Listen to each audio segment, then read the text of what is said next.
આ એપ્લિકેશનનું નામ છે જીએસઆરટીસી લાઈવ ટ્રેકિંગ એપ્લિકેશન અને આના કારણે જ ઘણા લોકો ઘરે બેઠા આરામથી પોતાની જે એસટી બસ છે તેને લાઈવ ટ્રેક કરી શકે છે અને એસટી બસમાં મુસાફરી કરવી એ ઘણી સરળ બની છે. સૌથી પહેલાં તમારા મોબાઈલમાં પ્લે સ્ટોરમાં જઈને જીએસઆરટીસીની લાઈવ ટ્રેકિંગ એપ્લિકેશન છે એને ઇન્સ્ટોલ કરી લો અને બાદ તે એપ્લિકેશનને તમારા ફોનમાં ઓપન કરો.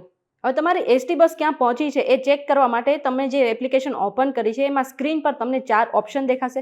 પહેલો છે નિયર બાય સ્ટેશન, બીજો છે સર્ચ બસ, ત્રીજો છે ટાઈમ ટેબલ અને ચોથો છે ટ્રેક માય બસ. હવે તમારા બસનું લોકેશન ટ્રેક કરવા માટે, તમારી બસ ક્યાં પહોંચી છે એ જાણવા માટે તમારે ચોથો ઓપ્શન ટ્રેક માય બસ પર ક્લિક કરવાનું છે અને ત્યાંથી તમારે જીમેલ લોગિનનો ઓપ્શન પણ મળશે. જો કે તમે તેને ઓપ્શનને સ્કીપ કરી શકો છો. હવે તમને સ્ક્રીન પર એન્ટર PNR નંબર અથવા તો એન્ટર વ્હીકલ નંબરનો ઓપ્શન જોવા મળશે. PNR નંબર તમને ટિકિટમાં આપેલા હોય છે અથવા તો ટિકિટ બુક કરાવો છો ત્યારે તમને જે મેસેજ આવે છે તેમાં તમને PNR નંબર આપવામાં આવ્યા હોય છે અને આ સાથે તમને વ્હીકલ નંબરનો પણ મેસેજ કરવામાં આવતો હોય છે. એટલે કે તમારી પાસે જે પણ ઓપ્શન અવેલેબલ છે તેમાંથી તમે બેમાંથી કોઈ પણ એક એડ કરીને સબમિટ પર ક્લિક કરી દો. આટલું કરશો એટલે તમે તમારા સ્ક્રીન પર જે બસ છે તેને ટ્રેક કરી શકો છો અથવા તો તેનું લાઈવ લોકેશન તમે ઘરે બેઠા જોઈ શકો છો.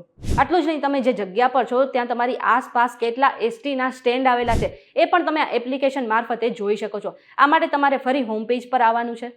હવે અહીં તમને જે પહેલો ઓપ્શન છે નિયર બાય સ્ટેશન તેના પર ક્લિક કરવાનું છે અને આ સમયે ખાસ ધ્યાન રાખો કે તમારા ફોનનું જે લોકેશન છે ને એ સમયે ઓન રહે. હવે નીચે તમને જે લોકેશનનો સિમ્બોલ આપ્યો છે તેના પર ક્લિક કરો અને એ પછી ઉપર શો નિયર બાય સ્ટેશનનો વિકલ્પ છે તેના પર તમારે ક્લિક કરવાનું છે. આટલું કરશો એટલે તમારી આસપાસ જેટલા પણ એસટીના બસ સ્ટેશન છે ને એની લિસ્ટ તમને તમારી સ્ક્રીન પર દેખાઈ જશે. આ સિવાય જો તમે કોઈ બસની ટિકિટ બુક નથી કરીને તમારે જાણવું છે કે કયા રૂટ પર કઈ બસ ચાલે છે તો તેનો ઓપ્શન પણ આ એપ્લિકેશનમાં આપવામાં આવેલ છે. આ માટે તમારે એપ્લિકેશનમાં સર્ચ માય બસ પર જઈને અથવા તો સર્ચ માય રૂટ પર જઈને ક્લિક કરવાનું રહેશે અને ત્યાંથી તમે જે તમારી બસ છે તેને સર્ચ કરી શકો છો.